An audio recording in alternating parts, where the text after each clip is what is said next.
Hello friends, warm welcome to Sirf study. Sirf study के इसी special ट्रिब्यूटिंग video के अंदर हम डिस्कस करेंगे आज ही के दिन जन्मे उस महान शख्सियत की जिसने ना केवल भारत में लाखों करोड़ों भारतवासियों को अपना मुरीद बनाया बल्कि विश्व भर में अपने ज्ञान का परचम लहराया। बात करें उनकी आइडियोलॉजी, उनकी विचारधारा की, तो भारत में ही नहीं बल्कि विश्व में ना जाने कितने वैज्ञानिक, ना जाने कितने फेमस वैज्ञानिकों के इंस्पिरेशन रहे हैं। बात करें फेमस वैज्ञानिक एपीजे अब्दुल कलाम की, या फिर बात करें 400 से ज्यादा पेटेंट अपने नाम पर दर्ज कराने वाले महान वैज्ञानिक निकोला टेस्ला की, या फिर बात करें अमर शहीद भगत सिंह की, या फिर नेताजी सुभाष चंद्र बोस, या फिर पूर्व प्रधानमंत्री रहे लाल बहादुर शास्त्री, इन सभी के आइडल रहे, इन सभी के लिए इंस्पिरेशन रहे। बात करेंगे आज उस शख्स की जिसने कहा अहम ब्रह्मस्मि त्वमचा, भगवान इंसान एक ही हैं। यूनिवर्स में अवस्थित हर चीज में भगवान उपस्थित हैं। जिसने कहा उठो जागो और तब तक मत रुको जब तक लक्ष्य की प्राप्ति ना हो जाए। अब आई थिंक आपने सही समझा होगा। हम बात करेंगे one of the greatest leader, spiritual leader in the world, Swami Vivekananda की। स्टार्टिंग करेंगे बिल्कुल स्टार्ट से। आइए शुरू करते हैं। बात करें सबसे पहले इनके जन्म की, तो स्वामी विवेकानंद का जन्म जैसा कि आज के ही दिन 1836 में कोलकाता में एक बंगाली परिवार में हुआ था। ठीक है, बात करें इनके बचपन के नाम की, तो इनके बचपन का नाम नरेंद्र दत्त था। जैसे कि वो शिकागो वाला जो स्पीच है वो आपको रिमेंबर होगी, ठीक है, जिसमें इन्होंने बोला था प्रिय भाइयों और बहनों। जैसे हमारे नरेंद्र दामोदर दास मोदी बोलते हैं ना भाइयों और बहनों, सेम थिंग इन्होंने वहां पे बोली थी। जिसके बाद वहां पे बैठे 7,000 लोगों ने 2 मिनट तक स्टैंडिंग ओवेशन दिया था इन्हें। ठीक है, यदि बात करें यहां नरेंद्र दामोदर दास मोदी हैं जो बोलते हैं भाइयों और बहनों, और 1893 में नरेंद्र दत्त जो कि उस टाइम पे स्वामी विवेकानंद हो चुके थे, उन्होंने जो हमारी विश्व धर्म परिषद है, पार्लियामेंट ऑफ रिलीजन थी, उसमें भारत की तरफ से संबोधित होते हुए कहा था dear brother and sisters of America. इसका भी शाब्दिक अर्थ यही निकलता है, प्रिय भाइयों और बहनों। लेकिन वहां थे नरेंद्र दत्त और यहां है नरेंद्र दामोदर दास मोदी। ठीक है, लेकिन कुछ चीजें तो कॉमन है, वो हम देखेंगे जब हम 1893 में आएंगे। शिकागो वाला जो यूएसओ वाला इनका स्पीच को देखेंगे तब हम इसको डिस्कस करेंगे। उससे पहले हम जानते हैं जन्म जैसा कि हमने देखा 12 जनवरी 1836 में कोलकाता के एक बंगाली परिवार में इनका जन्म हुआ था, जो कि उस टाइम पे बहुत समृद्ध थे। क्योंकि बात करें इनके बचपन के नाम की तो हम देख चुके नरेंद्र नाथ दत्त।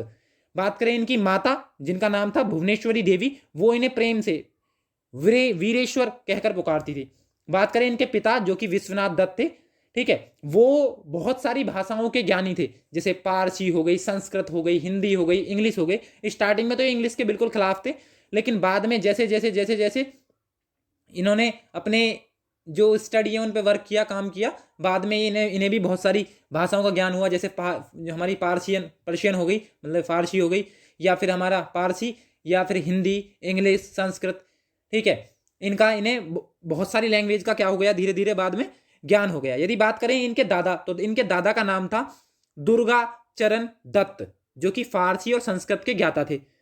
बात करें 25 साल की उम्र में इनके दादा ने क्या कर लिया था, एक साधु बन गए थे। ठीक है, मतलब कि इन चीजों का ये, क्योंकि ये भी ब्रह्मचर्य रहे हैं, तो इन चीजों का इनके परिवार में पहले से ही था।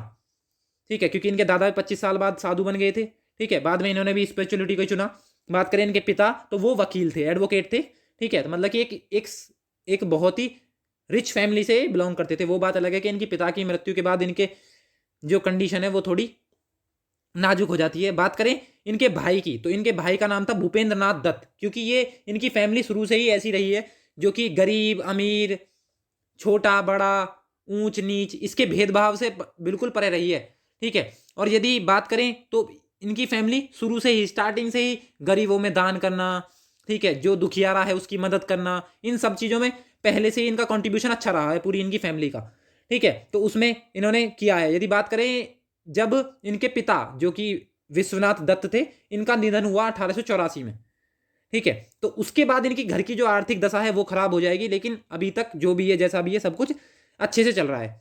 ठीक है, फिर बात करें नेक्स्ट इनके गुरु की, तो गुरु रामकृष्ण देव, रामकृष्ण परमहंस आपने नाम सुना होगा, उनकी शरण में गई है। सबसे पहले स्टार्टिंग में इन्होंने स्टडी की, उसके बाद 1881 में पहली बार रामकृष्ण परमहंस को इन्होंने अपना गुरु माना।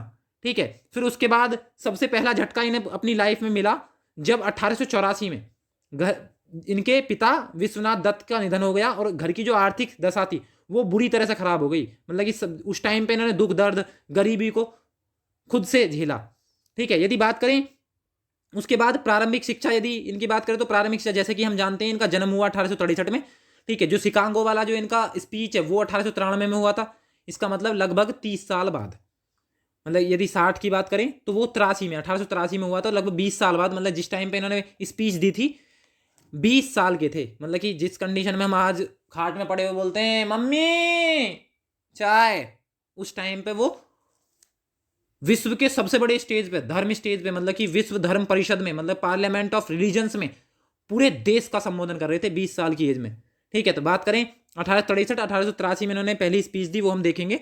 ठीक है, 25 वर्ष की एज में इन्होंने वेद, पुराण, बाइबल, कुरान, धर्मपद, तनक, गुरु ग्रंथ साहिब, दास कैपिटल, जो कि हम जानते हैं सोशलिस्ट इकोनॉमी पे बेस है, पूंजीवादी अर्थव्यवस्था।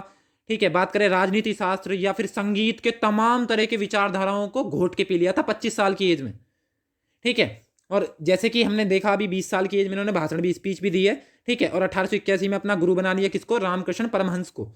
बात करें 1886 में इन्हें एक और बड़ा झटका लगा जब रामकृष्ण परमहंस की क्या हो गई? डेथ हो गई है, मतलब कि उनकी मृत्यु होगी। उनकी मृत्यु के बाद सारा जितने भी इनके शिष्य थे उनका हेड किसने, अपनी मृत्यु से पहले किसने, जो हमारे रामकृष्ण परमहंस हैं उन्होंने क्या बना दिया था? इन्हें ही उनके ऊपर हेड बना दिया था, हमारे विवेकानंद को।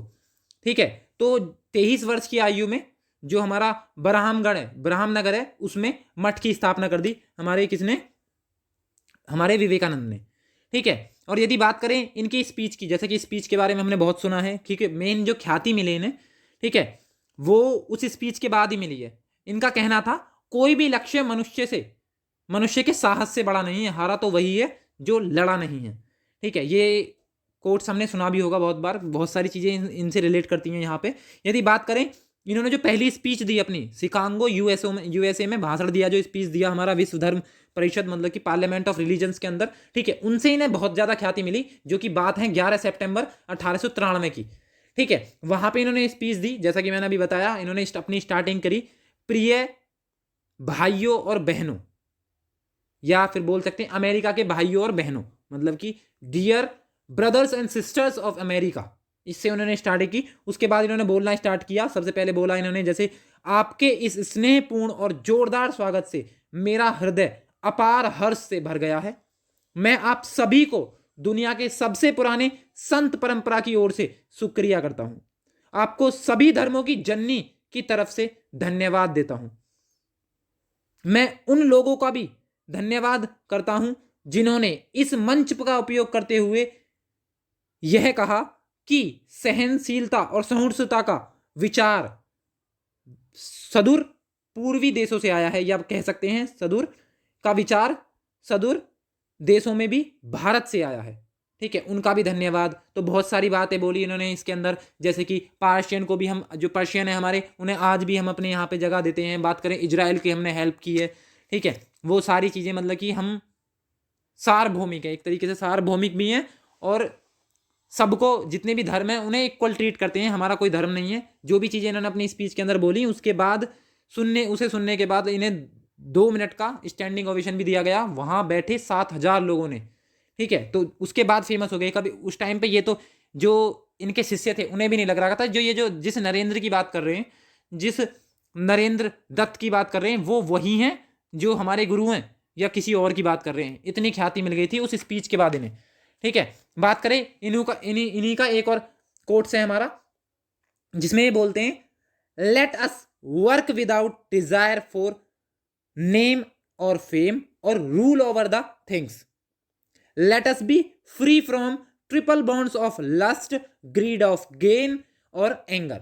यदि बात करें, ये जो कोट्स है ये, इसका यदि हिंदी ट्रांसलेशन की बात करें तो स्वामी विवेकानंद बोलते हैं, आइए हम नाम या प्रसिद्धि या फिर दूसरों पर शासन करने की इच्छा के बिना काम करें।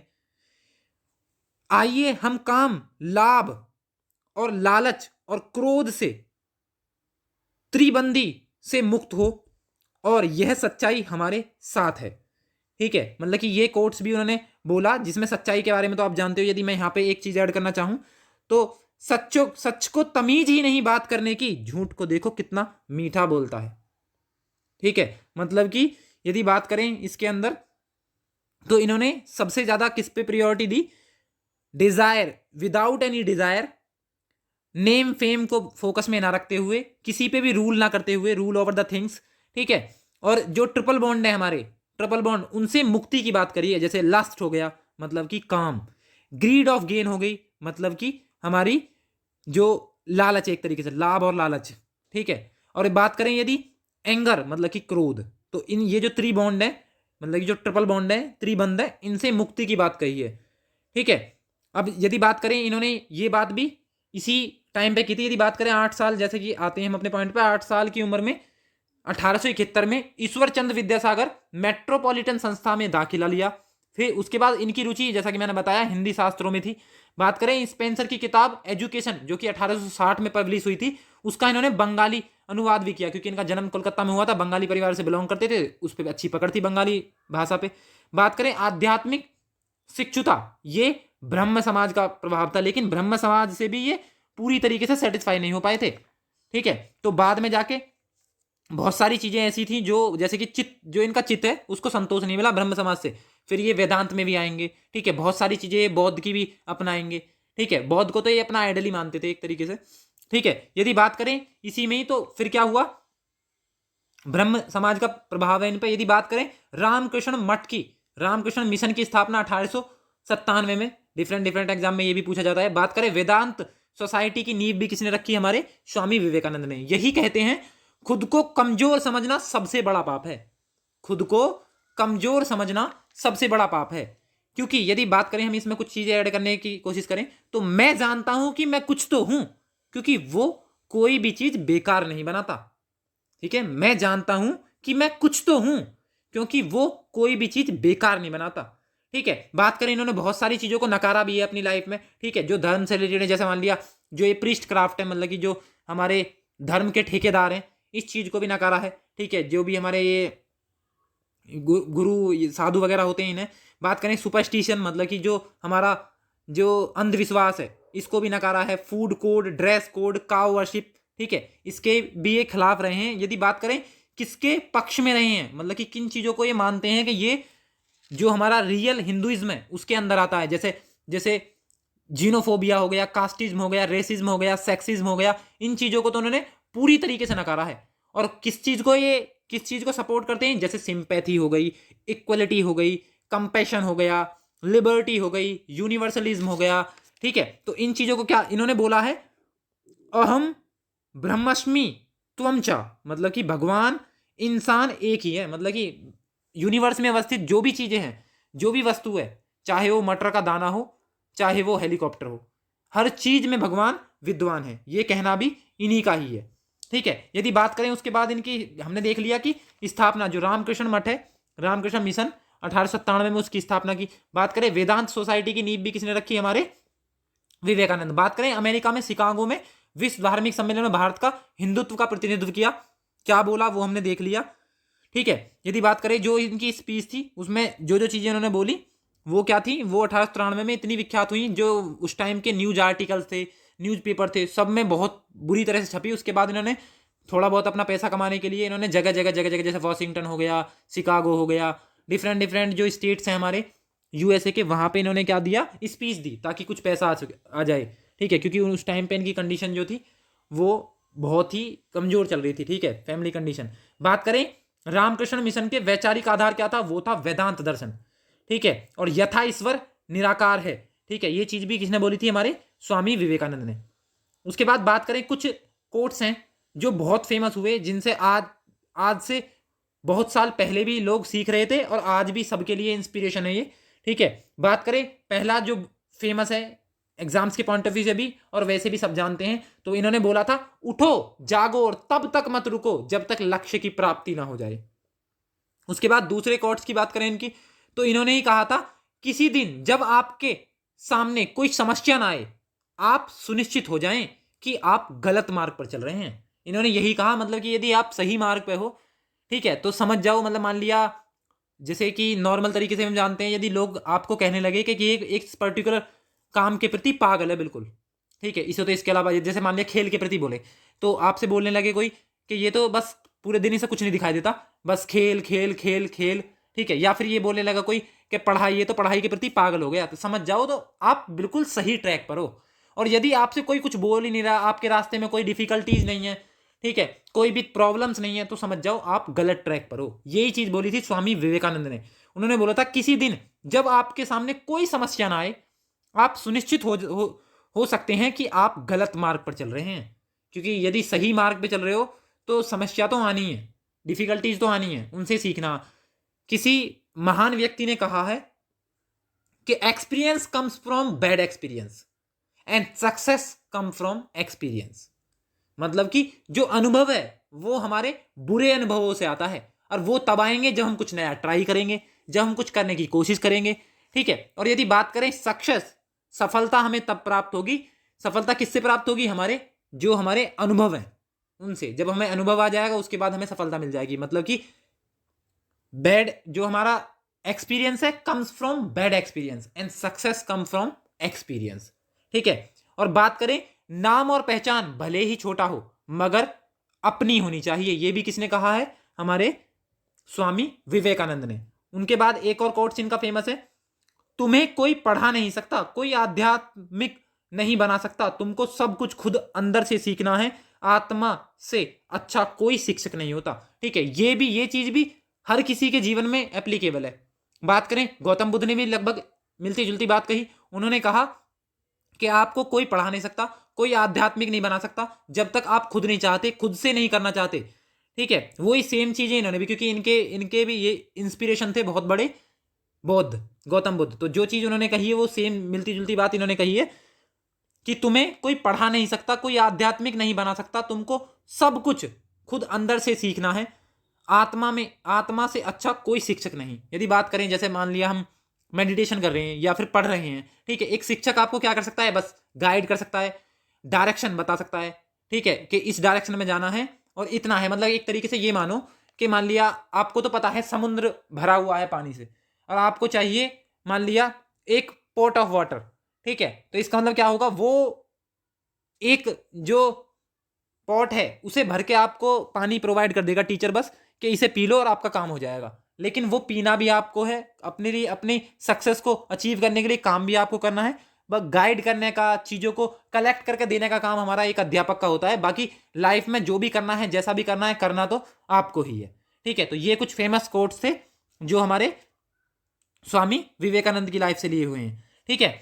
फिर उसके बाद बात करें हम इन्हीं के, जो हमारा जिस डे पे आज हम इस चीज़ को बता रहे हैं, तो हमारे लिए बहुत, मतलब कि एक बहुत बड़े यूथ आइकन थे, ठीक है। मतलब कि वर्ल्ड के जो ग्रेटेस्ट लीडर हैं, स्पिरिचुअल लीडर, उनमें से एक थे ये, ठीक है। तो बात करें जैसे कि हम बात कर रहे थे कि 12 जनवरी 1863 में इनका जन्म हुआ, कहाँ, कलकत्ता में, ठीक है। तो 12 जनवरी के दिन ही इनकी क्या बनाई जाएगी, हमारी जयंती। पुण्यतिथि की बात करें तो 4 जुलाई, ठीक है। तो बात करें 12 जनवरी को इनका जन्म हुआ, इसी दिवस को हम राष्ट्रीय युवा दिवस के नाम से जानते हैं, ठीक है। बात करें इस बार की थीम की, तो इसकी थीम यदि बात करें, पहले इसकी थीम क्या थी, बात करें 2021 में, तो उस टाइम पे इसकी थीम थी channelising youth power for national building 2020 में। लेकिन 2021 की इसकी थीम है youth spirit of new India, युवा उत्साह नए भारत का, ये इसकी थीम रही है इस बार, ठीक है। जबकि 2020 की क्या रही थी, हमारी channelising your power for nation building, ये थी 2020 की थीम, ठीक है। बात करें युवा दिवस, तो स्वामी विवेकानंद के जन्म पे हम देख चुके, ठीक है। बात करें राष्ट्रीय युवा दिवस के रूप में मनाने के लिए 1984 में भारतीय सरकार द्वारा इसे पहली बार घोषित किया गया, जबकि पूरे देश में इसे कब बनाया गया, 1985 में जो हमारा राष्ट्रीय युवा दिवस है इसे बनाया गया था। बात करें स्वामी विवेकानंद महान समाज सुधारक, दार्शनिक, विचारक थे, वह देश भर के सभी युवाओं के लिए एक प्रेरणा का स्रोत है। जैसा कि हमने इनके जो थिंकिंग है, जो इनके थॉट्स हैं, उन्हें देखने के बाद जाना भी है। ठीक है, ये बहुत सारी चीज़ों को जैसे मान लिया, जैसे कि ये होते हैं ना हमारे जो प्रीस्ट वगैरह, प्रीस्ट क्राफ्ट वगैरह, जैसा कि मैंने आपको बताया, या फिर अंधविश्वास, इन चीज़ों में ये विश्वास नहीं करते थे बिल्कुल भी। ठीक है, इनका मानना था कि जो बेसहारा है उनको सहारा दो, गरीबों की हेल्प करो। ठीक है, क्योंकि गरीब और बेसहारों में ही भगवान का वास होता है। ठीक है, ये इनका मानना था। यदि बात करें, एक और कोट्स है जो बहुत फेमस है स्वामी विवेकानंद का। इन्होंने कहा था, why should you worry your head about what the beggar does with the piece of two piece or two you give him, suppose he spend the trifle in hemp, मतलब कि गांजा। बात करें इसमें, इन्होंने बोला कि तुम क्यों अपना माथा फोड़ते हो इस बात को सोचकर कि जो गरीब आदमी, जो भिखारी जिसको आपने दान दिया है, वो उस पैसे का क्या करेगा। ठीक है, suppose he spend the trifle in hap, मतलब कि माना वो पैसा गांजा पर लुटा देता है। ठीक है, डेट इफेक्ट हिम ओनली, मतलब कि ये केवल उसे ही प्रभावित करेगा। But when he resorts to stealing और समथिंग वर्स, इससे भी बुरा, यदि वो इससे भी बुरा या चोरी करना स्टार्ट कर देता है, या इससे भी बुरा करना स्टार्ट कर देता है, तो वो पूरे समाज को इफेक्टेड करेगा। That effect the whole society. ठीक है, मतलब कि यदि हम दान कर रहे हैं, उससे पहले हम सोचते हैं ना कि इसे खाना दिला दो, इसे पैसे मत देना, इसके बदले में ये एक क्वार्टर खरीद लेगा, या नशे की चीज, बीड़ी गुटखा पान कुछ भी खरीद लेगा। ठीक है, हम पहले इस देने से पहले 1000 बार ये चीजें सोचते हैं। ठीक है, तो इन्होंने इसी बात पे कहा कि हम इतना दिमाग फोड़ रहे हैं इस बात को सोचने में कि ये इस पैसे का करेगा क्या। ठीक है, हमने अपनी तरफ से दे दिया तो दे दिया, उसके बाद वो चाहे उसका कुछ भी करे। मान लिया उसने गांजा ले लिया, तो गांजा लेने के बाद जो उसका खुद का शरीर है वही तो इफेक्टेड होगा, मतलब कि वो खुद को ही तो इफेक्टेड करेगा। लेकिन यदि वो हमने नहीं दिया और वो भीख मांगने के अलावा वो चोरी करना स्टार्ट कर दे, या इससे भी बुरा काम करना स्टार्ट कर दे, तो वो तो पूरी सोसाइटी को इफेक्टेड करेगा। ठीक है, यही चीज स्वामी विवेकानंद ने इस कोट्स के माध्यम से समझाने की कोशिश की है। ठीक है, तो ये था हमारे महान दार्शनिक स्वामी विवेकानंद का परिचय, और जो कि हमने आज उनके